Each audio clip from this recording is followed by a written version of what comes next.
Hey, Ten Hill Percussionists, this is Mr. Duke again, and this is video number 2, talking about how you grip the stick, grip the sticks, the snare drum sticks.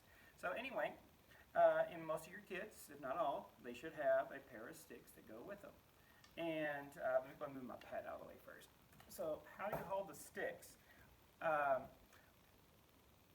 I teach you is going to be what we call matched grip. That means the right hand looks exactly like the left hand. So what you do is overall the grip, the stick grip should be about as natural and comfortable as possible. So we don't want to put any kind of tension on your arms or your wrist. So the grip should be nice and comfortable for you. It should not be any kind of uncomfortableness whatsoever. So anyway, first of all, it should look like this. So let me give you the end result. It should look like this, okay, where I have the V, I have what we call the power V, and my hands, my arms are straight. They're not like that straight like this, but they're like this, and then it comes a V right here. So I like to call the sticks are the extension of the hands, okay? So anyway, this is how you will naturally grip the stick. No one really grips a stick like this, because right here there's a lot of tension right here, or even like this. Some people when they first pick up a stick, they point the fingers. But if you're just grabbing a stick, that's a very natural way will be just to hold it like this. So anyway, let me go into detail how you should properly hold the stick. So when I turn it over, the fingers naturally come at an angle like this. Okay, you're not holding it like this, like a handlebar or anything like that, or a weight. Your sticks, your fingers naturally, when they curve around, they come in at an angle, just like that. Okay, and then so that's what makes this a slight angle from your hand. Okay, then next thing, your pointer finger, your index finger and your thumb meet the stick, is what we call the fulcrum. They meet the stick. They kind of pinch it a little bit. You don't want to over pinch it, because again, that's more stress that you put on your wrist and your arm. But just kind of gently grip it, and then wrap your fingers around the stick like this. Okay.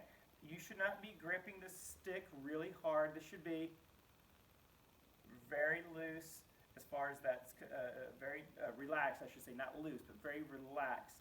So I can just take the stick out. Last thing, on the thumb is up against the stick like this. It's kind of like this is more of a hitchhiker's thumb, like when you're holding it like this. You want to kind of bring that in. If I turn it over like this, I don't want to see any gap in between between your index finger and your thumb. The thumb should be right in the same line as the stick. The thumb is in the same line as the stick. It's not above the stick, it's not below the stick, and it's not the hitchhiker's thumb. So anyway, going back to the bottom of it, again, stick should be right in your palm, gripping it like so, okay? And then you turn it over, and that's how you hold the stick. And of course, the left hand should look exactly the same, okay? So that's how you hold the stick. And then, well, how much of the stick do you take? Like, it's kind of like a baseball bat. If you choke up, you scoot up a little bit. If you choke back, then it's really far on the end where you can't see the bottom part. A good general rule is to have about 1.5 inches of stick, between 1 inch and 2 inches of stick hanging out from your the back part of your hand. Okay, and that's general. Okay, it'll be slightly different depending on which kind of stick you have, but that's a good place. It's a good starter place. You don't want to choke up too much, and then of course you don't want to not choke up enough. Because if I choke up back here, if I hit the stick, let me put the pad on, or put the pad in front of me. If I choke back too much, there won't be very much bounce. It's going to be harder to bounce. If I choke up too much, I don't have very much control at all, and it doesn't even bounce whatsoever. So, right about 1.5 inches, between 1 inch and 2 inches of stick, and then that's where you're going to get the most bounce. Okay, so that's why we grip the sticks in a certain place. Okay, and the last thing is I'm going to show you how to hit the practice pad or the drum. Of course, like I said, we want to hold it just like this in the power V, and we want to use our wrist. Try to do your wrist where the V stays in place. Some people tend to kind of come in a little bit, and then they kind of do this where there's no V. Okay. So anyway, keep the V going and just use your wrist. This is what's kind of slightly unnatural for some of you. You kind of want to bend your wrist like this and go up, or do the opposite, going like this. This is where it kind of gets a little bit tricky. So making sure that your wrist goes straight up to keep that V going. Okay. Anyway, like I said on the last video, the height of your pad should be at your waist. And again, I apologize that I'm sitting down right now because the stand does not go all the way up. But you want the pad to be right there where your sticks are out. The stick should be right there in the dead center. Okay? And then when you raise your wrists, again, look at that. See? Keep them straight. So, using wrist only when you are hitting the drum. Okay? So that's how you hit the drum. That's how you hit the drum. The last thing I want to talk about before I leave is your elbows. Some people get your elbows a little bit too far out. If your elbows are too far out, chances are your pad is slightly too high.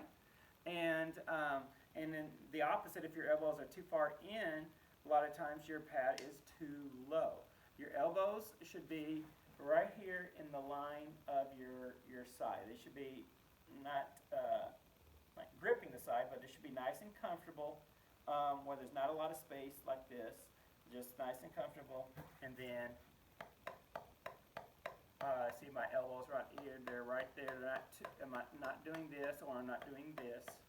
So keep that V going. So just get used to using your wrist only and not your arms, okay? This is what I like to call it's a whack-a-mole. Those of you who played that game, the whack-a-mole game. And when you're doing like this, you're trying to hit it, or like a hammer, okay? You're trying to hammer a nail, okay? That's what a lot of people do.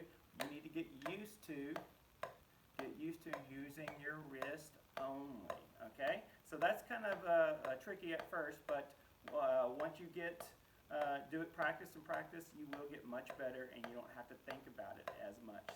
So anyway, that is how you grip the sticks and play on the practice pad. Okay, thank you.